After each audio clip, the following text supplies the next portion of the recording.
Hello, dear students. This is Dheeraj. You all are welcome in Genius Campus. Dear students, Chapter 9, Class 10th CBSE first flight का हम लोग ये पढ़ने जा रहे हैं।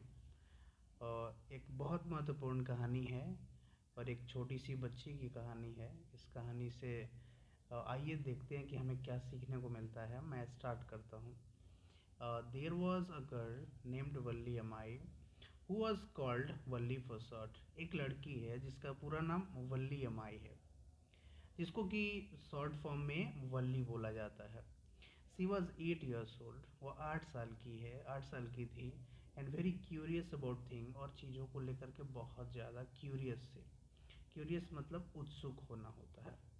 हर favourite pass time was standing in front of door.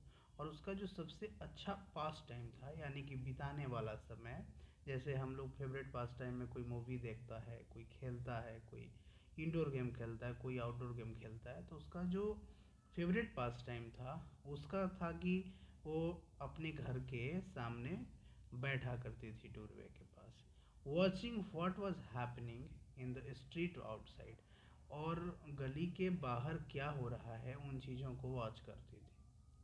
There were no playmates of her own age on her street. उसके गली में उसके उम्र के और दूसरे कोई प्लेमेट्स नहीं थे। सो वो अपना ये वॉचिंग का काम करती थी। And this was about she had to do.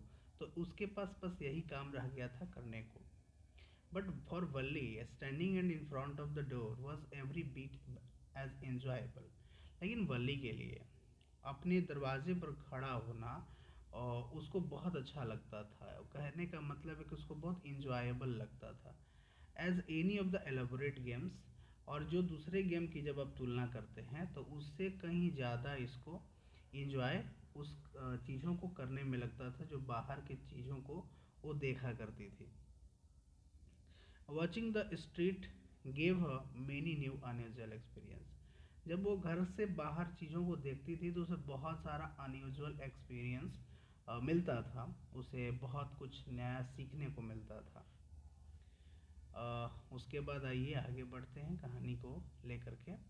The most fascinating thing of all was the bus. और इसमें सबसे ज़्यादा जो फैसिनेटिंग थिंग था, जो उसको बहुत ज़्यादा उत्सुक करता था, वो बस था। That travelled between her village and the nearest town. जो बस उसके गांव से उसके नज़दीक वाले शहर के बीच में चलता था। It pass through her street each hour. हर एक घंटे पर बस जो है उसके गली से पास होती थी। Once going to the town and once coming back. एक बार बस शहर में जाती थी तो एक बार लौट करके आती थी। The site of the bus field each time with a new set of passenger. और उस बस का जो दृश्य था उसमें हर एक बार, हर एक सेट में नए नए पैसेंजर्स भर के लाती थी। Was a source of unending joy for Valli. अब जब वो नए नए पैसेंजर्स को देखती थी तो उसके लिए वो कभी ना ख़त्म होने वाले खुशियों की तरह था। Day after day she watch the bus. तो दिन प्रतिदिन वह बस को वॉच करती थी। And gradually a tiny way scraped into her head. और धीरे धीरे उसके दिमाग में एक छोटा सा सोच, एक छोटी सी इच्छा जन्मने लगी, क्रेप्ट करने लगी। And grew there. और धीरे धीरे वो इच्छा बड़ी होने लगी। She wanted to ride on that bus. उसको भी इच्छा था कि वह भी बस की राइड करे, इवन इफ जस्ट वंस। चाहे जीवन में वो एक ही बार करे, लेकिन उसकी इच्छा थी कि वह एक बार बस की राइड करे, यानी बस पर वो एक बार बस पर चढ़े और विजिटिंग करे। This wish became stronger and stronger. और ये इच्छा दिन प्रतिदिन मजबूत होती चली गई। Until it was an overwhelming desire. और यह खुश करने वाली इच्छा में बदल गई। यानी कि जब कभी भी ये सोचती थी तो बहुत ज़्यादा खुश हो जाती थी। Bollywood stair wistfully. बड़ा ही मतलब कि ध्यान से देखा करती थी लोगों को, घूरा करती थी। स्टेयर मतलब घूरना होता है। एट द पीपल, उन लोगों के पास, हु गॉट ऑन और ऑफ द बस, जो बस में चढ़ते थे या बस से उतरते थे, उन लोगों को बड़ा ध्यानपूर्वक देखती थी। When it stopped at the street corner. जैसे ही बस स्ट्रीट कॉर्नर के पास रुकती थी, और जो लोग बस में चढ़ते या उतरते थे उनको ध्यान से देखती थी। Their faces would kindle in her longings, dreams and hopes. उनके चेहरे को वो बड़ा ही एक फीलिंग्स के साथ देखती थी। उसे लगता था कि उसका जो सपना है, उसका जो आशा है, वो उसमें पूरा हो रहा है। If one of her friends happened to ride the bus, एक बार क्या हुआ कि उसके दोस्त ने बोल दिया कि मैंने बस का राइड किया है, and tried to describe the sights of the town to her, और वो साइट्स के बारे में, दृश्यों के बारे में जो शहर में उसके दोस्त ने देखा था, उसको बताने का प्रयास किया, डिस्क्राइब करने का प्रयास किया। Valli would be too jealous to listen and would shout in English. तो बल्ली जैसे ही उसकी दोस्त ने बल्ली को बताने का प्रयास किया कि वह बस की राइड कर चुकी है और वह शहर जा चुकी है, शहर के बारे में जब उसने बताना स्टार्ट किया तो बल्ली इतना जेलस हो जाती कि वह सुनना पसंद नहीं करती और वह चिल्लाने लगती थी, प्राउड प्राउड। इसका मतलब ये है कि वली कहा करती थी अपने दोस्त से कि तुमको बहुत ज़्यादा अपने पर गर्व है कि तुम बस की राइड कर चुकी हो, तुम शहर जा चुकी हो, तो अपने आप को बहुत ज़्यादा बड़ा मत समझो। Neither she nor her friends really understood the meaning of the word. ना ही वह और ना ही उसके दोस्त उसके वर्ड को समझ पा रहे थे कि आखिरकार वो प्राउड प्राउड क्यों बोलती है। But they use it often as a slang expression of disapproval. लेकिन इस वर्ड का इस्तेमाल एक डिसअप्रूवल को शो करने के लिए होता है, यानी कि हम आपसे संतुष्ट नहीं हैं तो हम बोल सकते हैं proud proud. Over many days and months, कई दिने बीत गए, कई महीने बीत गए, वली लिसन केयरफुली टू कन्वर्सेशंस। सो बातों को बड़ा ध्यानपूर्वक सुना करती थी। Between her neighbours and people, वो अपने पड़ोसियों के बीच की बातों को, लोगों के बीच की बातों को, हु जो लोग रेगुलरली यूज द बस, जो लोग रेगुलरली बस का इस्तेमाल करते थे, उनके बातों को बड़ा ध्यान से सुनती थी। And she also asked a few discreet questions here and there, और बड़ा ही ध्यानपूर्वक वाला क्वेश्चन वो पूछा करती थी। This way she picked up various small details, और इस तरीके से उसने छोटे छोटे बहुत सारे डिटेल्स को पिकअप कर लिया।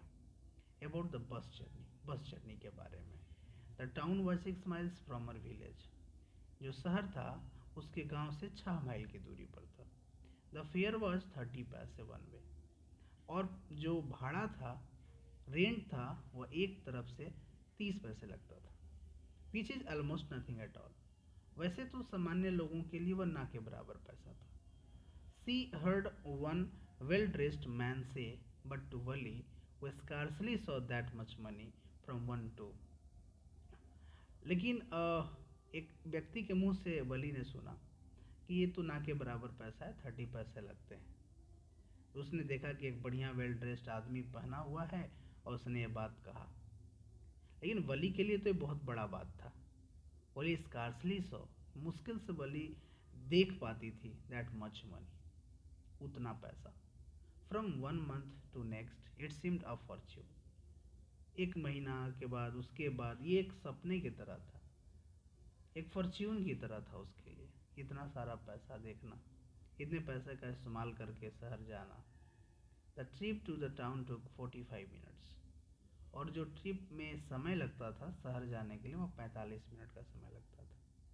और रीचिंग टाउन, और शहर में पहुंचने के बाद, if she stayed in her seat, अपनी ही सीट पर यदि वह फिर से बैठी रहती है, एंड पेड अनदर 30 पैसे, और फिर से वह 30 पैसे को देती है, she could return home on the same bus, और तब वह जाकर के वह सेम बस से रिटर्न हो सकती है। This mean that she could take the 1 o'clock afternoon bus. इसका मतलब ये है कि 1 बजे वो अपने दोपहर में बस को पकड़ेगी, 1:45 में शहर में पहुंचेगी, and be back home by about 2:45, और 2:45 तक वह अपने घर पर आ जाएगी। उसका ये पूरा प्लानिंग था। पैसे के बारे में पता चल गया, टाइमिंग के बारे में पता चल गया, दूरी के बारे में पता चल गया। On and on went her thoughts as she calculated and recalculated and planned and replanned. उसके दिमाग में बहुत सारे सोच चल रहे थे, वो कैलकुलेट कर रही थी चीज़ों को, फिर से कैलकुलेट कर रही थी। प्लानिंग कर रही थी, रीप्लान कर रही थी, और इस तरह से वो अपना विचार बना रही थी। सो ये फर्स्ट पार्ट था प्यारे बच्चों वल्ली का। तो हम लोग नेक्स्ट वीडियो में नेक्स्ट पार्ट को पढ़ेंगे। उम्मीद करते हैं कि आपको इतना दूर तक यह वीडियो बहुत अच्छा लगा होगा और आप हमें अप्रिसिएट करेंगे एक स्टूडेंट्स के नाते, और मैं आपका एक शिक्षक हूं और आप मेरा ज़रूर सपोर्ट करेंगे। यदि आपको वीडियो अच्छा लगे तो इस चैनल को सब्सक्राइब कर लीजिए, बहुत सारे वीडियोज़ इस पर आने वाले हैं। और अपने मित्र को, अपने दोस्त को इस वीडियो को शेयर कर दीजिए ताकि वह आपकी तरह वो भी समझ जाएं इस चैप्टर को। और उम्मीद करते हैं कि आप इस वीडियो को लाइक करिएगा और हमारे चैनल को सब्सक्राइब तो आपने कर ही दिया होगा, और शेयर भी करिएगा। और जो आपके क्वेरीज हैं उसके लिए आप क्वेश्चन भी करिएगा कमेंट बॉक्स में। Thank you so much for watching this video.